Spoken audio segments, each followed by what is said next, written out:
আসসালামু আলাইকুম প্রিয় দর্শক মণ্ডলী, আমি আছি আপনাদের সঙ্গে FM রেডিও ইনামুল হক বিজয়। আমি আবারও হাজির হলাম তৃতীয় পর্ব নিয়ে আপনাদের সামনে। এবং যাদের জীবনে এই বাস্তব ঘটনাগুলো ঘটছে তারা আমাকে অবশ্যই কমেন্টে জানাবেন। তাদের ঘটনাগুলো নিয়ে আমি আবারও এই বক্তব্যগুলো এবং ভিডিও বানাবো, আবার আপনাদের সামনে সুশৃঙ্খলভাবে তুলে ধরার চেষ্টা করব। তো চলুন ভিডিওটি শুরু করা যাক। গল্পটি হলো দুই বন্ধুকে নিয়ে। শীতের দিনে জানেনই তো অনেক জালসা হয়, ওয়াজ মাহফিল হয়, অনেক আনন্দ হয় এবং দুয়ার মাহফিল হয়। সেগুলো নিয়েই আজকে আপনাদের সামনে আমি কথা বলবো। তো আমাদের পাশের এলাকায় বেশি দূরেও না, হয়তো 6 কিলোমিটার ফাঁকে একটি জালসা। তো আমার এই বন্ধু আমাকে এই ঘটনাটা কি খুলে বলল, সেটাই আমি আপনাদের সামনে তুলে ধরার চেষ্টা করব আলহামদুলিল্লাহ। তো ঘটনাটি ঘটছে 2021 সালের দিকে। তো দুই বন্ধু ওয়াজ মাহফিলের দিকে রওনা দিছে। দুইজন গাড়িতে চলে গেছে।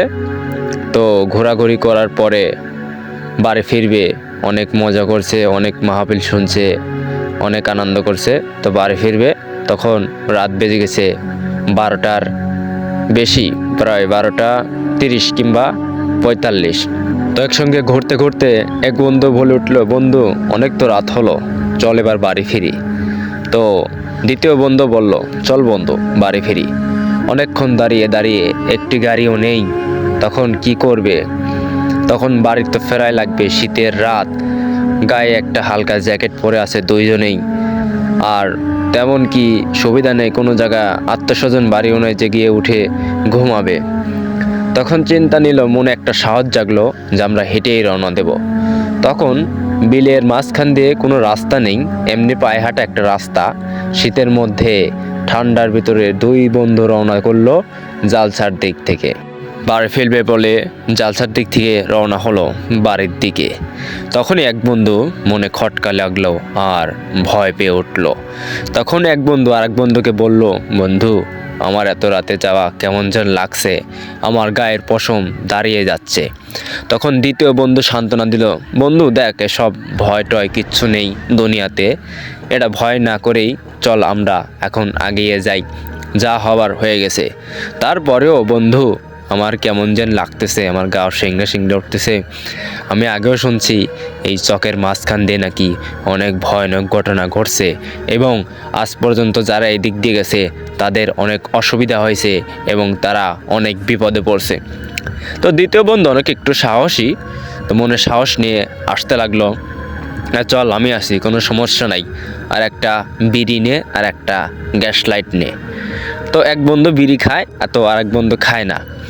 তারপর আস্তে আস্তে চকের মাঝখানে ভরা, কোনো কুয়াশা নেই, জ্যোৎস্না রাত, অনেক সুন্দর একটা রাত। তখন আসতে লাগলো, হঠাৎ করে কুয়াশা চারদিক থেকে ঘিরে নিল। ফোনের আলো জ্বালানো ছিল, কিন্তু ফোনের আলোতেও কিছু দেখা যাচ্ছে না।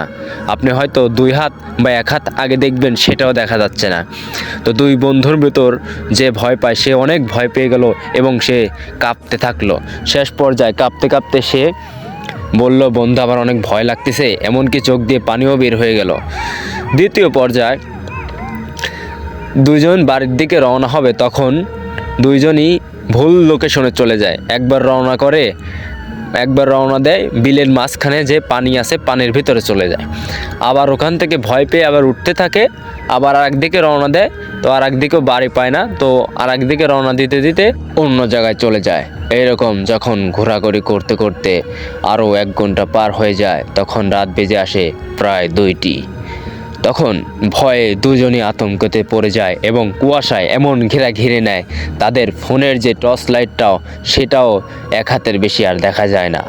তারা একবার ঘুরে ঘুরে আবার পানির ভেতরে যায়, আবার উঠে এসে আবার অন্য দিকে যায়, একবার দক্ষিণ দিকে যায়, একবার উত্তর দিকে যায়। তাদের বাড়ি হচ্ছে মূলত পশ্চিম দিকে। তারা অনেক ভয় পেয়ে আতঙ্ক হয়ে চোখ দিয়ে পানি বের হয়ে গা থরথর করে কাঁপতে থাকে। তখনই এক বন্ধু বেহুশ হয়ে যায়। তখন এক বন্ধু আরেক বন্ধুকে বলে, বন্ধু অনেক সহ্য করা গেছি, আর না, এখন বিড়িটা দে আর মেজ লাইটটা মারে। তখন মেজ লাইটটা আগুন জ্বালানোর পরেই কুয়াশাটা হালকা সরে যায়, কুয়াশাটা কেটে যায়, তখন তারা একটু মনে শান্তি পায় আর আশ্বাস পায়। আবারও যখনই 2 পা ফেলে এগিয়ে আসে তখনই হালকা কান্নার আওয়াজ চারদিক থেকে আসে। তখন আরও ভয় পেয়ে যায়, এমনকি মা মা করে চিৎকার পারে, আম্মা আমাকে বাঁচাও, আম্মা আমাকে বাঁচাও।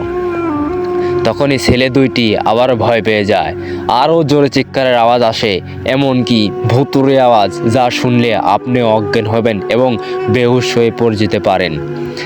তো এই ঘটনাটি ঘটছে 21 সালের দিকে। তো আমার কাছে বলছে, আমি সেই ঘটনাটি আজকে আপনাদের সামনে তুলে ধরছি। তারপরে রাত প্রায় 2টির পারে হয়ে যায়, তারপরও তারা বাড়ি ফেরে না। এতরে বাসায় মা বাবা টেনশন করছে, আমার সন্তান জালসা গেছে, ওখানে তো আত্মীয়স্বজনও নাই, এখনও বাসায় ফিরল না, ঘটনাটা কি? পরে মা বাবা বাসায় থেকে ফোন দেয়, ফোন সুইচ অফ বলে। তখন আরও ভয় পেয়ে গেল। ভয় পাওয়ার যাওয়ার পরে জ্যোৎস্না রাত কালো রাতে পরিণত হলো এবং চারদিক থেকে দেখে কালো বোরকা পরে কেউ এগিয়ে আসছে। তারপরে আরও চিৎকার দেয়, ছেলে দুইটার চিৎকার পারতে পারতে লাস্ট পর্যায়ে আবার দ্বিতীয়জনও বেহুশ হয়ে যায়। বেহুশ হয়ে যাওয়ার পরে সামনে এসে কালো ছায়া পড়ে এসে বলতেছে, তোমরা এত রাতে কই গেছিলা? জবাব শুনে ও আর উত্তর দিতে না পেরে বলছে, আপনি কি? একজন বলছে, একজন উত্তর দিতে পারছে আর একজন দিতে পারছে না, আপনি কে? ওর একটাই প্রশ্ন, তোমরা এত রাতে এদিক থেকে আসছো কেন? এটা আমাদের এলাকা, এখানে সন্ধ্যা পর কেউ চলাচল করতে পারে না এবং রাত 12টার পর এটা আমাদের এলাকা হয়ে যায়, এখান থেকে কেউ যেতেও পারে না, আর কেউ আসলে পারে ফেরত যেতে পারে না। তোমরা এখানে এসেছো কেন? তুমি কি জানো আমরা কে? তখন ছেলে দুইটি প্রশ্ন করে, না আমি জানি না, আপনারা কারা? ছেলে দুইটির প্রশ্ন শুনে তখন বলে, ওই কালো বোরকা পরা ওই লোকগুলো বা ভুতুরি জিনগুলো হাসতে থাকে, হা হা করে হাসতে থাকে। হাসির শব্দ শুনে আরও চিৎকার করে, চিৎকার যত শুনে ওরা তত আনন্দ পায়, আনন্দ পেয়ে ওরা আরও হাসতে থাকে। এমন হাসার শব্দ, বিচ্ছিরি শব্দ, যা শুনে যে সেই ভয় পেয়ে যেতে পারে এবং কি আপনারও এখন শুনে গায়ের লোম দাঁড়িয়ে যেতে পারে। যার জীবনে এসব বাস্তব জীবনে যাদের সাথে ঘটেছে তারাই একমাত্র এর শিকার হয়েছে, আর যাদের সামনে ঘটে নাই তাদের যদি কোনোদিনও ঘটে তারা আমার কথা মনে পড়বে এবং স্মরণে আসবে যে FM রেডিওর কথাগুলো আসলে ঠিক এবং সত্য ঘটনা। তখন ছেলে দুটো অনেক ভয় পেয়ে যায়, হাত জোর করে প্রায় ধরে, তারপরেও লাভ হয় না। তখন তাৎক্ষণিক রাত প্রায় 3টি বেজে আসে। তারপরে জেনেদের এক সর্দার চলে আসে। সর্দার ভালো, সে ভালো কিছু করার জন্য আসে। তো এসে তাদের সামনে নামার পরে বলে, এখানে কি হয়েছে? তোমরা এই ছেলে দুটোকে বিরক্ত করছো কিংবা আটকাইছো কি জন্য? তো এক খারাপ জেন উত্তর দেয় মাঝখান থেকে যে আমরা এখানে রাত 12টার পর কিংবা 10টার পর আমরা ছাড়া আর ব্যক্তিত্ব কেউ আসতে পারে না। তারপরে ছেলে দুটিকে প্রশ্ন করায়, তোমরা কোথা থেকে আসতেছো? ছেলে দুইটা ভয়ে থরথর করে কেঁপে বলে, আমরা জালসায় গেছিলাম তো গাড়ি পাই নাই, এই সময় মাঝখান দিয়ে হেঁটে আসতেছি। তারপরে ভালো জেনটি বলে, ওরা হয়তো ভুল করে চলে এসছে, তোমরা এদেরকে যেতে দাও। তো খারাপ জেন ততক্ষণই এদেরকে যেতে দিতে চায় না। তারপরেও ভালো জেনকে বলে যে আপনি চলে যান, সর্দারকে বলে আপনি চলে যান, আমরা এদেরকে যেতে দিচ্ছি। সর্দার চলে যায়। তারপরে ওই খারাপ জেনগুলো ওই ছেলেদেরকে আরও বিভ্রান্তের মাঝখানে ফেলে আরও ভয় দেখায়, এমনকি তাদের কান দুইটা ধরে উপর দিকে শূন্য করে জেবলা দুইটা টান দিয়ে বের করে নিয়ে আসে এক বোটের মতন পড়ায়। তারপরে ছেলে দুইটা চিৎকার করতে করতে তাদের গলা শুকিয়ে যায়। শেষ পর্যায়ে ঘটনাটি ঘটে অজ্ঞান হয়ে বেহুশ হয়ে পড়ে থাকে। এমনকি তারপরেই ভালো জেনটি এসে খারাপ জেনগুলোকে তাড়িয়ে দিয়ে ছেলে দুইটিকে প্রাণে বাঁচিয়ে দেয়। তারপরে ঘটনাটি ঘটে। তারপরে সকাল হয়ে দেখে দুই বন্ধু মাঠের মাঝখানে পড়ে আছে। তারপরে তাদের ঘুম ভাঙে এবং ভয়ে আতঙ্কতে বাসায় এসে এই পরিবারকে বলে এবং তাৎক্ষণিক কবিরাজ ডেকে নিয়ে আসা হয় এবং কবিরাজকে বলা হয় এই ঘটনা। কবিরাজ বলে এটা অনেকই ভয়ঙ্কর ঘটনা, এখানে এর আগেও অনেক ঘটনা ঘটছে, সেখানে যাওয়া তোমাদের ঠিক হয় নাই, এমনকি তোমরা পানে বেঁচে গেছো আর কোনো দিন বেঁচে থাকা সত্ত্বেও ওই দিকে যাবা না। এখানে যেই গেছে আজ পর্যন্ত সেই হয়তো মারা গেছে, কেউ হয়তো প্রতিবন্ধী হয়েছে, কেউ আর শারীরিক মানসিক দিক দিয়ে অশান্তিতে পড়ছে। শোনা সেরা 10টার মধ্যে একটি হবে, কারণ এরকম ঘটনা রাত 12টার থেকে শুরু করে যদি আপনার জীবনে পুরা টর্চার হয় 5-6 ঘন্টা, তাহলে আপনার জীবনে কীরকম একটি অসুবিধা হবে এবং আপনি কতটুকু ভয় পেয়ে যাবেন বা মরার মতন হয়ে যাবেন বা অসুবিধাতে পড়বেন, সেটা সেই আপনিই একমাত্র জানেন। যাদের জীবনে এই সকল ঘটনাগুলো ঘটেছে তারাই একমাত্র বলতে পারবেন। আর আমার ভিডিওটি যদি ভালো লাগে এবং আমাকে কমেন্টে জানাবেন যে আমার জীবনে এই কাহিনীগুলো ঘটছে, আমি আপনার কাছে অবশ্যই যাবার পরে আমি ঘটনাগুলো আবারও তুলে ধরার চেষ্টা করব। আমি ইনামুল FM রেডিও।